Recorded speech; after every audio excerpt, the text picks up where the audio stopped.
오늘부터는 우리에게 곧 일어날 휴거의 번복이 모델이 되는 구약 선지자 엘리야, 주의 선지 엘리야 바람 타고 하늘에 올라가는 것을 기억합니다.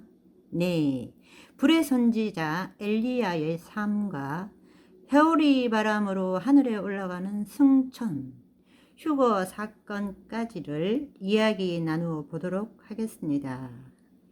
선지자라 하면 주로 장래 일을 예언하는 사역과 하나님의 명령을 직접적으로 수행하는 담대한 놀라운 믿음을 가지고 기도의 용사로 죽음을 불사하고 하나님의 일을 감당하는 사역, 이렇게 보면 될 것 같아요. 예언을 주로 한 사역은 성경책 제목으로 대선지서, 소선지서의 저자로 남아 있기도 하고요. 여기 대선지서, 소선지서라는 말은 누가 더 큰 일을 했다 라기보다는 긴 글이냐 짧은 글이냐를 의미한다고 하더라고요.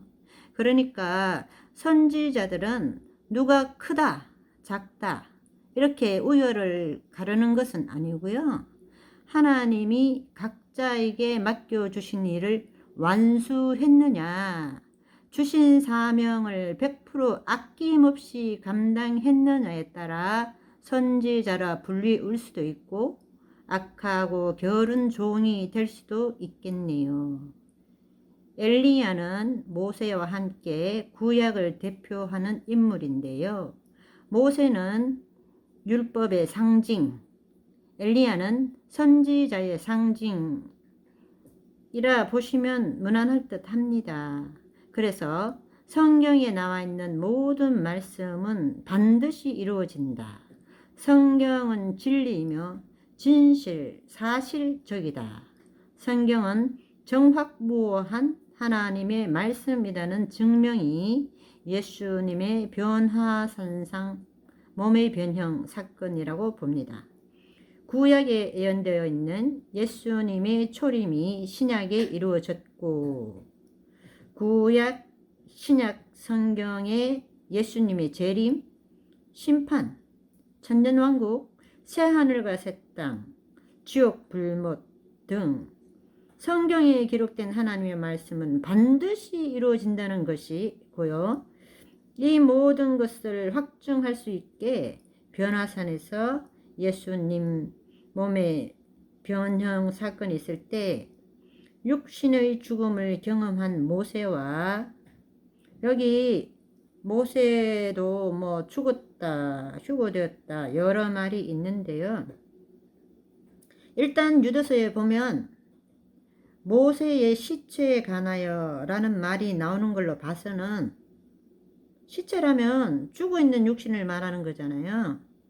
예. 그리고 또 신명기에도 모세가 모압 땅에서 죽었다라고 나오니까 모세는 육신의 죽음을 한번 경험하고 부활한 사람의 대표. 엘리야는 육신의 죽음을 경험하지 않고 살아서 더 좋은 부활한 자의 대표로 제자들에게 보여졌습니다. 변화산의 변형 사건은 베드로, 요한, 야고보의 환상이 아니고 실제적으로 두 눈으로 직접 본 것입니다.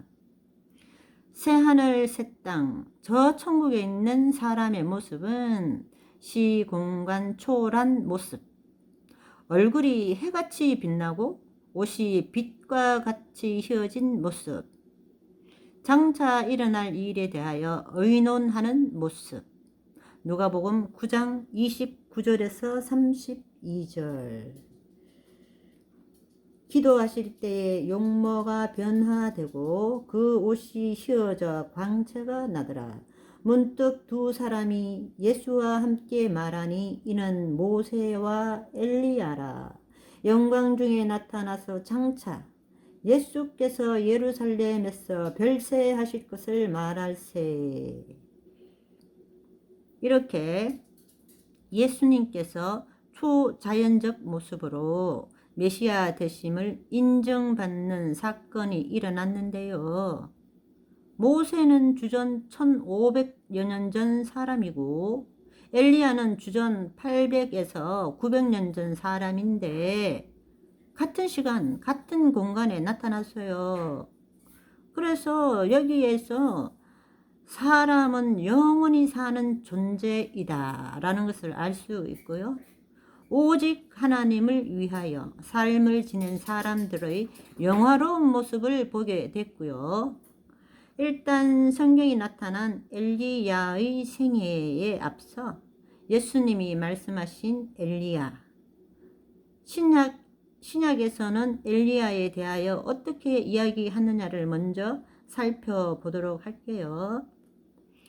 우리 예수님이 여자가 낳은 자 중에 가장 큰 자라 하는 요한을 말씀하시며 오리라 한 엘리야가 곧 이 사람이니라 하셨고, 침례 요한은 엘리야의 심령과 능력으로 주의 길을 예비한 분이었죠. 예. 당시 사람들도 예수님이 행하는 기적과 표적을 보고 엘리야인가? 예레미야인가? 그런 선지자 중 하나일까 했고요.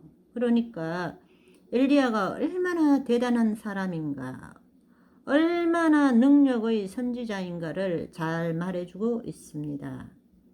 예수님께서 자신이 누구인지 밝히 말씀하실 때 직접 엘리야가 어떤 사람인가를 누가복음 4장 25절에서 27절, 내가 참으로 너에게 이르노니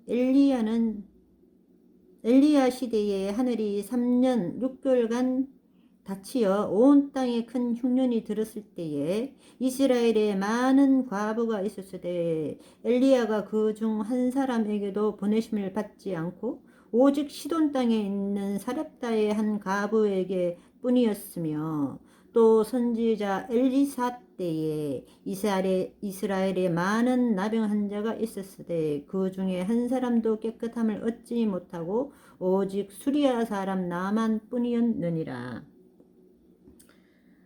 이렇게 직접 언급하셨고요. 사도 바울도, 사도 야고보도 엘리야를 언급했습니다. 얼마나 능력이 있었고 기도의 사람이었는지를. 그러나 그렇게 대단한 선지자이지만 때로는 낙담도 하고 연약할 수도 있는 우리와 같은 성정을 가진 사람이라고 야고보서 5장 17절 18절, 엘리야는 우리와 성정이 같은 사람이로되 그가 비가 오지 않기를 간절히 기도한즉 3년 6개월 동안 땅에 비가 오지 아니하고 다시 기도하니 하늘이 비를 주고 땅이 열매를 맺었느니라. 이렇게 능력 있는 엘리야 같은 사람도 우리와 같은 성정을 가진 사람이라고 이야기하네요. 오늘은 엘리야 같이 훌륭한 능력의 선지자도 때로는 우리와 같이 연약함에 처하기도 하고 고독함과 외로움 가운데 처하여 낙담할 수도 있다는 것까지만 이야기 나누었고요. 또 내일